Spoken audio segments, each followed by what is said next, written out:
In modern memory, Afghanistan often exists as a sequence of headlines about the 2021 withdrawal and decades of combat. Most global perspectives focus on this recent conclusion of a long conflict.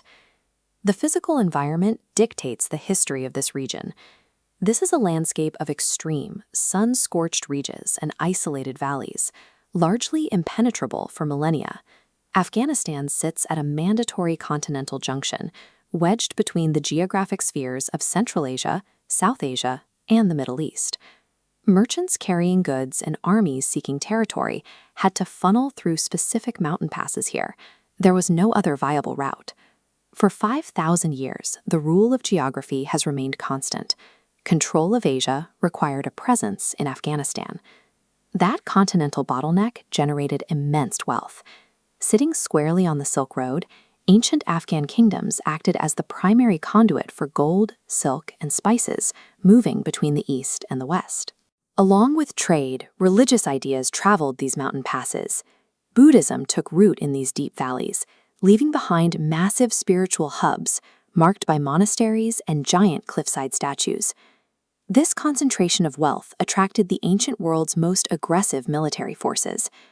Around 330 BCE, Alexander the Great marched his armies in, violently absorbing the territory as he expanded his empire.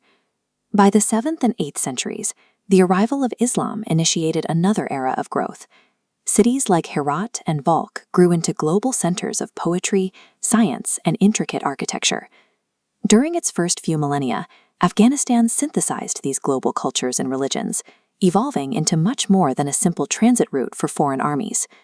In 1747, Ahmad Shah Durrani united the local tribes and forged a regional empire. This proved the Afghan people could dictate their own terms, controlling territory that stretched across parts of modern-day Pakistan, Iran, and India. However, the 19th century brought new pressures.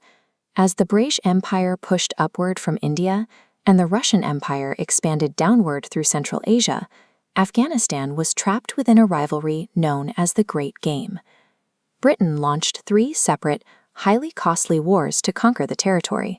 They failed.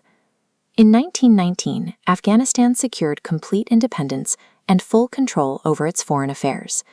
King Amanullah Khan immediately pushed for domestic progress, initiating reforms in education, infrastructure, and women's rights. These progressive policies met fierce resistance from conservative factions within the country, sparking prolonged periods of political instability. Even after resisting the world's most powerful empires, this internal friction between rapid modernization and deep-seated tradition left the state structurally vulnerable. In 1979, the Soviet Union invaded to support a communist government, marking the arrival of heavy industrialized warfare. Local Mujahideen fighters launched a fierce, decade-long resistance. Backed by proxy support from international powers, they eventually forced a Soviet retreat. The 1989 Soviet withdrawal left a massive power vacuum, resulting in a devastating civil war that leveled large sections of the capital city, Kabul. Out of this rubble, the Taliban emerged in the mid-1990s. They steadily took control, imposing strict interpretations of Islamic law and restricting basic social freedoms. Following 2001, a US-led coalition invaded to remove the Taliban. This triggered an agonizing 20-decade-long counterinsurgency and an immense multi-billion-dollar rebuilding effort.